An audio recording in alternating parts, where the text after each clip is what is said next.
we live in a world of substances. Yes. I mean, we all have to eat. We all have to hydrate. I'm drinking caffeine right now. Right. Let's take nicotine first. Yes. I have a colleague, not at Stanford, who has a Nobel Prize, who chews Nicorette. Why? I asked him why, and he said, well, for years he was a smoker, and it allowed him to focus. And then he realized that lung cancer is something he doesn't want, so he quit, and he couldn't focus as well, so he started chewing Nicorette. Yeah. That's right. Constantly throughout the day. Nicorette stimulates acetylcholine receptors called nicotine receptors, and they are located in multiple places in the brain and body, but they are highly enriched in an area of the forebrain called nucleus basalis that increases focus and the ability to focus. So nicotine increases focus. Okay. I won't lie, it does. Yeah. It's the smoking part that can mess you up. And nowadays I see a lot of people vaping. That seems to be a big thing. And that's a big concern with kids. And again, now I'm not a parent and I'm sounding like a parent, but I think what does vaping do to the brain though? Well, they're becoming highly addicted to nicotine stimulation. And it's very, very hard to quit nicotine stimulation because the level of pleasure and focus that you get from nicotine stimulation is significant. You get a dopamine increase and the nicotine increase, and that makes you feel motivated and focused. It's like the perfect storm of chemicals to allow you to do really focused work. And so nicotine, and because it increases dopamine and acetylcholine, is this magic elixir for motivation and focus. But it's potentially addictive and hazardous in some cases. Got it. I actually have several friends that dip Nicorette all day long. Some people feel sick doing it. Some people love it. I should mention some safer alternatives, perhaps. Sure. This isn't really about supplements, but there is something called alpha GPC, which I occasionally take, 300 milligrams of alpha GPC to do a work bout. It does increase focus because it increases acetylcholine release. Got it. There is some evidence that alpha GPC at, I think, 600 to 900 milligrams per day can offset some of the mental decline associated with Alzheimer's and aging. But this is an over-the-counter thing. People have to check with their doctor. Right. Okay, so that's nicotine. That's how that works. But that's why people smoke. That's why they take Nicorette. That's why people are vaping. And that's why people are taking alpha GPC. And nowadays, the whole business of nootropics is, smart drugs are mainly geared towards, mainly consist of things that have caffeine to increase adrenaline for alertness and dopamine for motivation, and things that increase acetylcholine and things like alpha GPC. Got it. Okay.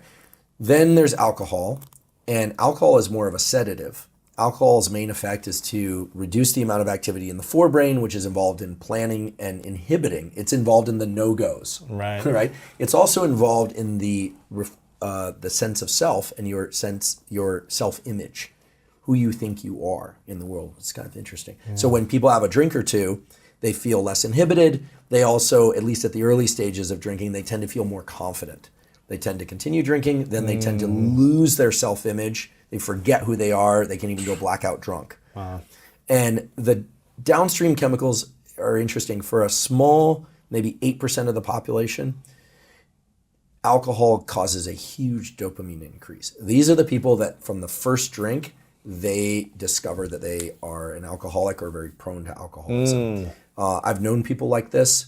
Then these are the people that can drink like nobody else. It's not just a tolerance, it's that dopamine system kicking in. Whereas for most people, it's more of a sedative. It works through the so-called GABA system, and it's more of just kind of a tranquilizer to shut everything down. Got it. Okay. Okay. But it doesn't help you focus.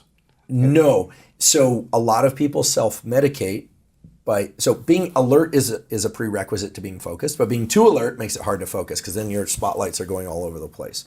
Some people use alcohol as a way to reduce that level of alertness slightly and get into kind of a groove where they can, focus a little better than they would otherwise. Got it. Ideally, you would know how to do that without the alcohol, but a lot of people use alcohol for that reason. Right. Okay. I'm going to make some enemies here, but I have family members who will say, I need a drink. People will say, I need a drink. That is a sign of somebody that can't regulate their nervous system, right? Like, I need a cup of coffee and I'm not being disparaging of these statements. I've said I need a cup of coffee. But what you're really saying is that your system requires this chemical to get a lift. It's not a crime for most people, but if you need a drink in order to relax, in my mind, you don't actually have control over your nervous system. Wow. That's, no judgment, but it would be wise to try and develop some behavioral tools that could perhaps work alongside your pharmacology, if that's what you want, if you still want to pursue pharmacology. Yeah. And then there's cannabis. And there we have to divide nowadays among CBD versus THC, and the potency of a lot of edibles and people smoking cannabis. The potency has gone way, way up. So there's big dopamine increases, big serotonin increases, which is the kind of mellowing effect or the lack of anxiety. And then, of course, there's this huge array of strains now where, anytime I tell a really seasoned pot smoker that I don't like cannabis, I just don't. Admittedly, I tried it many years ago. I did inhale and I didn't like it. Yeah. And so I didn't do it again. But I'm told that there are now many different strains, some of which have a certain type of psychoactive effects and make people focused and alert, others that make them more sleepy. Interesting. There's a huge array of effects. Dopamine, serotonin, and what's called the cannabinoid system. And this is interesting. The cannabinoid receptors are actually named because they bind cannabis, are in the hippocampus and other areas of the body. They're involved in pain modulation. Not surprisingly, a lot of people will smoke cannabis for chronic pain or for glaucoma because it reduces eye pressure. And it's a disease of pressure in the eye. And it's involved in learning, memory, and forgetting. Oh, that's right. So wait, it's involved in forgetting. That's right. Not remembering. Correct. So stimulation of the cannabinoid system makes you more prone to forget things. Wow. And let's just put it this way: pot smokers are not.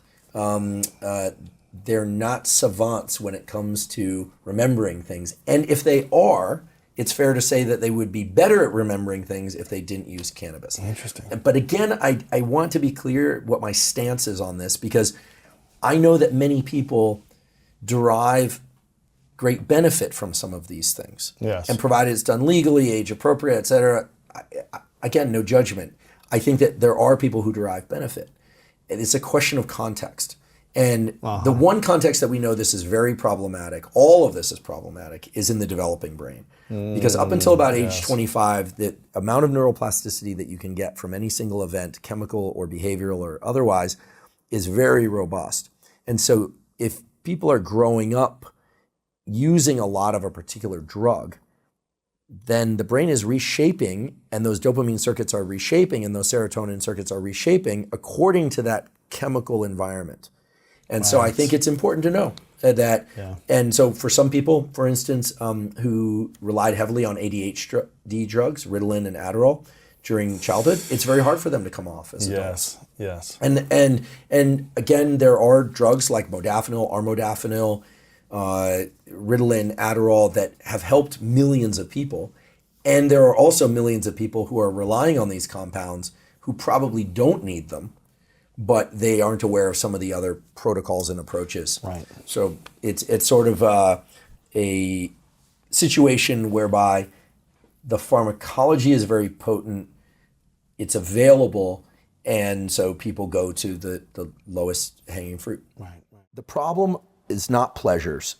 The problem is that pleasure experienced without prior requirement for pursuit is terrible for us. It's terrible for us as individuals. It's terrible for us as groups. And I have great confidence in the human species to work this out. But we are finding now, and we are going to increasingly find, that those who will be successful, young or old, are going to be those people who can create their own internal buffers. They're going to be able to control their relationship to pleasures, because the proximity to pleasures and their availability is the problem. If you look at the increase in use of drugs of abuse or prescription medication, which at least at the first pass deliver pleasure, pain relief, the whole issue with the opioid crisis, and dopaminergic drugs like Ritalin, Adderall, there sometimes is a clinical need, but tons of people are taking those recreationally now or to study. Huge dopamine increases are what those cause. That is a problem. That's a serious problem, because it creates a cycle where you need more of that specific thing. I always say addiction is a progressive narrowing of the things that bring you pleasure. God, that's such a good definition. And I don't like to comment too much on enlightenment, because I don't really know what that is as a neurobiologist, but a good life, we could say, is a progressive expansion of the things that bring you pleasure. And even better, is a good life is a progressive expansion of the things that bring you pleasure and includes pleasure through motivation and hard work. And understanding this pain-pleasure balance, whereby if you experience pain and you can continue to be in that friction and exert effort, the rewards are that much greater when they arrive. And so I think that if you look at any drug of abuse or any situation where somebody isn't motivated or thinks that, now they may have clinically diagnosed attention deficit hyperactivity disorder, but a lot of what people think is ADHD, it turns out, is people just over-consuming dopamine from various sources. And also the context within a TikTok feed is, the context switch is insane. The brain has never seen, first of all, this is the first time in human evolution that we wrote with our thumbs, but that's a pretty benign shift. And then the other shift is, normally you walk from one room to another, or from a field into the trees, or from a hut or a house, or whatever it is. But now you can get 10,000 context switches in that 30 minutes of scrolling on Instagram or TikTok. And so it's all about self-regulation. We are going to select for the people that can self-regulate.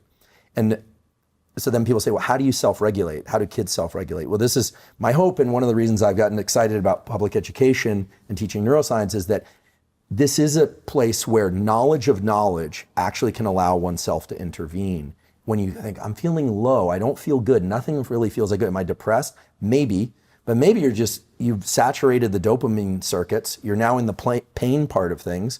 What do? Well, you have to stop. You need to replenish dopamine. You need to stop engaging with this behavior, and then your pleasure for it will come back. But you have to constantly control the hinge. It's not just about being back and forth on the seesaw. You have to make sure the hinge doesn't get stuck in pain or in pleasure. So it's a dynamic process being a human being. It's not easy. And remember, these circuits didn't evolve for this purpose. They evolved primarily for making more of ourselves. That's why they're so closely tied to the reproductive circuits. And that's why it was interesting and very relevant that you said that your desire to have sex with your wife is one of the most powerful feelings. And it kind of, from a neurochemical perspective, it wicks out into all these other pursuits, right? Mm-hmm. Those other pursuits aren't about sex per se, but it's the same molecule. So the feeling is the same. It's just that for some people, the amplitude of that dopamine signal for craving sex is very high. For some people, that's lower, and it's higher for video games. Whatever you lean into and you think about often in these pursuits will start to reshape these circuits, because these dopaminergic circuits are tied to everything. There are examples of people getting addicted to the most incredible things. There are also examples of people getting very good but not addicted to chess, for instance.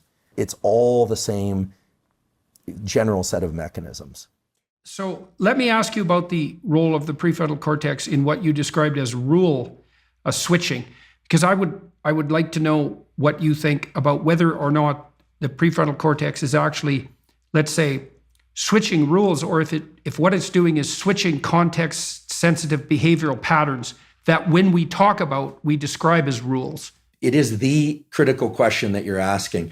The prefrontal cortex, in particular the left dorsolateral prefrontal cortex, is in an incredibly unique position to not only establish different rules depending on context. And the way it does that is by accessing memory. So the hippocampus has access to prefrontal cortex and vice versa. It's almost always a reciprocal conversation. So it can pull memory thinking, the last time I responded like that didn't get me the result I wanted. Or the last time I responded in this other way, I got the result I wanted. Again, regardless of situation. Mm-hmm. The other thing that the left dorsolateral prefrontal cortex is exquisitely positioned to do, and this is beautiful work of a colleague of mine by the name of Nolan Williams, also in psychiatry, is because of its connections to some structures that then feed into the vagus nerve, it actually can slow the heart rate down. So in other words, let's say someone says something and your immediate impulse is to fight or to respond in a kind of knee-jerk way. If you halt, right, I guess what the meditators and the mindfulness folks was called the gap, or if you can access some memory and think, and you might be thinking, actually there's a much better way to place the dart if I just kind of lean back a little bit, or it could be, silence might be the best response, right? Or it could be that you're going to carefully access some data from your hippocampus to respond in a way that is most effective.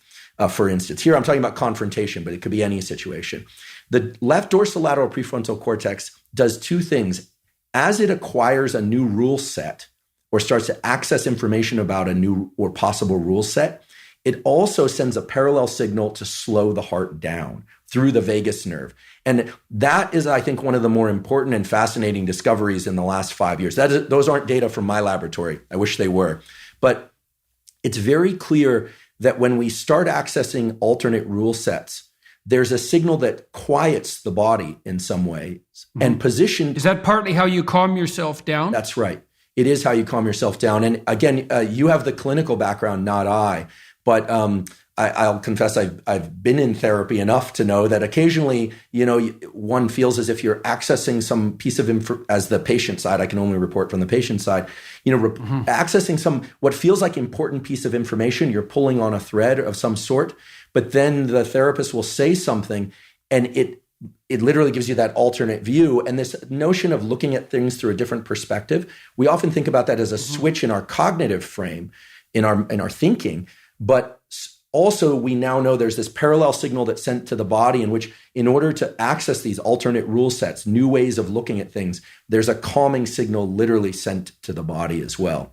And I find this conversation fascinating because normally we just think about anxiety and exploration and rule setting and rule responses or responses to rules, et cetera, as a kind of the body sends signals and the brain does all this, what neuroscientists have always talked about as top-down processing. Right, just sort of suppress the hypothalamus, control the limbic system. Right. And that's true to some extent, but there's also, it's clear there are signals being sent to the body in parallel.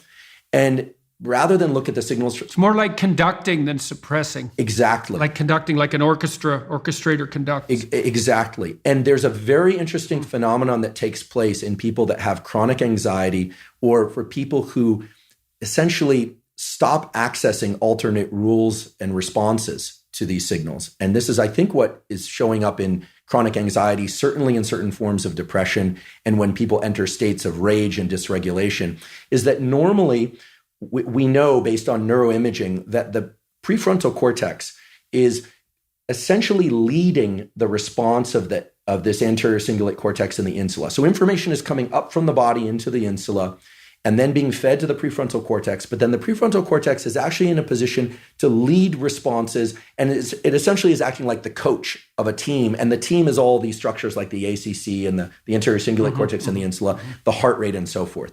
What happens in individuals who have chronic anxiety or damage to the prefrontal cortex or dysregulation of these circuitries is that order actually reverses. The insula and ACC start leading and directing the response of the prefrontal cortex. And I think, we see this I'm sure you've seen this clinically in individuals. And while this isn't necessarily a discussion about society at large, I mean, we see this in dysregulated arguments and dysregulated combat where people is essentially losing themselves and they default to what appears to be very primitive rule set. And it may or may not be the appropriate one. Yep. But you and I, of course, have the good fortune of knowing a number of people who've worked in special operations and things like that. And you talk to any of those individuals, and they know from experience and from training that their ability to access multiple rule sets and options in the moments of extreme autonomic arousal is actually where their power lies, right? It's or a combat fighter, or let's just take, or in debate, right? Something that you're far more versed in than I am, right? Although I guess every academic has to deal with a bit of that coming up, thesis defense, et cetera. In a really good debate, you can't allow the autonomic response to overtake you, or you lose access to an enormous database that resides in one's hippocampus, and you essentially, one then defaults to the bodily state, right? And this is what we see when we see people become dysregulated in rage, et cetera. So if we were to zoom out and then ask, where is the line between exploration and anxiety? I think that we can check off a few boxes for sure. First of all, that autonomic arousal, this tendency to be more alert or more in action than in non-action, is a very healthy response. I mean, the moment adrenaline is released from the adrenals, and as you know, there's a parallel signal in the brain. You get adrenaline released from the adrenals if you get in a cold shower or somebody says something triggering or you are afraid of heights or something. But the brain has its own kind of adrenaline system, which is this structure in the back of the brain called locus ceruleus. And it basically it essentially sprinklers the entire brain with noradrenaline and adrenaline. It's a very interesting system. It lacks specificity. It basically wakes up the whole brain. If I were to put a little, if I were to label the connections of the locus ceruleus, it's basically connected to everything. It just kind of sprinkles a caffeine-like substance on the entire brain, wakes you up. The adrenals in the body wake up the body. So two parallel systems wake us up. Is that associated with the orienting reflex? Yes. If you orient, does the locus coeruleus wake up the brain? Absolutely. Yeah. So it's a key component of the so-called reticular activating system. Reticular activating system. Yeah. Yep. And incidentally, I should mention this because I was going to come to this later, but I think it's relevant now. If somebody has a lesion in their dorsolateral prefrontal cortex, or if you transiently inactivate it with a technology, a non-invasive technology like transcranial magnetic stimulation, they can now just put a magnet on outside the skull and quiet that area of the brain transiently. In animals or humans, what you find is that person or human becomes incredibly accurate at any motor task. So for instance, if I were to give you a shooter game where you're supposed to shoot targets and you're shooting targets, you'll have some hits and some misses, like anybody. If I inactivate your dorsolateral prefrontal cortex, your accuracy goes through the roof. It's near 100%. But the one thing you can't do is decide whether or not you're shooting an enemy or a friend. So you can no longer establish rules. You just become very good at execution of the motor behavior. Similarly, in an animal or person without a dorsolateral prefrontal cortex, you see a trade-off there, right, between specificity and flexibility. That's right. And so we see this theme over and over again, where as a purely, sensory motor response machine, the prefrontal cortex isn't even necessary. In fact, if you get rid of it entirely, people become like machines. If I click over here, somebody has no prefrontal cortex, basically everything becomes a stimulus. A puppy, everything's a stimulus. I used to have a bulldog. When he was a puppy, you had to worry about leaving cords out and everything went into his mouth. By the time he was, a year old, in part because he was a bulldog, he just kind of lay there. Like you could put a toy in front of him and he wasn't into playing and just leave it alone. A baby, everything's a stimulus. Many adults become infant-like in their responses, right? When anxiety is high. In fact, I have a friend who's a psychologist. Tell me if you agree with this statement or not, that anxiety makes children of us all. I don't know if that's true or not, but certainly has been my experience that when feeling anxious, I don't struggle with chronic anxiety, but I certainly have felt anxiety.